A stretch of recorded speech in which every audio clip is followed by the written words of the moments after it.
పిచ్చోని చేతుల రాయి తీరైంది social media. ఎవడు పడితే వాడు ఎట్లా పడితే అట్లా ముచ్చట్లు చెప్తూనే ఉన్నారు.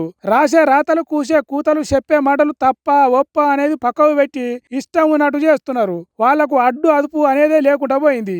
అందుకే తలుగు ఇడిచిన బర్రె తీరుగా తలా తోక లేని ముచ్చట్లు మందిని బదనం చేసే వార్తలు అడ్డగోలు ప్రచారాలు సోషల్ మీడియాలో పెడుతున్నారు. అగో అసొంటోళ్లకు ముగుదాడేసే ఉపాయం చేస్తున్నాడు AP CM Chandrababu Naidu sir. అదేందో మీరైనోన్రి. సోషల్ మీడియా కూడా దాన్ని కూడా మీరు క్యారెక్టర్ అసాసినేషన్ ఎక్కడున్నా ఎవరిని వదిలిపెట్టాం. అవసరమైతే ప్రత్యేకమైన చట్టం కూడా చేస్తాం.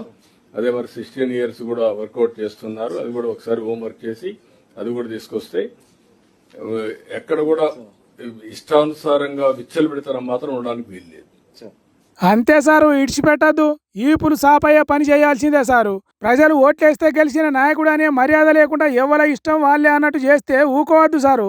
సోషల్ మీడియాకు అడ్డు అదుపు ఉండదంటారు గాని తప్పకుండా వాటికి బ్రేకులు వేయాల్సిందే, స్పీడ్ బ్రేకర్లు కట్టాల్సిందే సారు. కానీ ఆ చట్టాన్ని మీరు తయారు చేయాలని చెప్పే రూల్స్ ను అడ్డం పెట్టుకొని సర్కారును విమర్శించేటోళ్లను లోపటయ్యారనే గ్యారంటీ ఏమున్నది సారు? మనిషిని తక్కువ చేసినట్టు పోస్టులు వీడియోలు పెట్టేటోళ్లను గట్టిగానే అరుచుకోవాలి. అదే పద్ధతి ప్రతిపక్షాలకు కూడా ఉండేటట్టు చూడాలి సారు. అంతేగాని చట్టం మా అయ్యవల చుట్టం, దాన్ని తయారు చేసింది మేమే కాబట్టి ఇష్టం ఉన్నట్టు వాడుకుంటాం, చంద్రబాబు పాలనను శటాకు మందం మాటలన్నా అరెస్టు చేస్తాం అన్నట్టే చంద్రబాబు పాలనను శటాకు మందం మాటన్నా అరెస్టులు చేస్తాం అంటే కుదరదు సారు.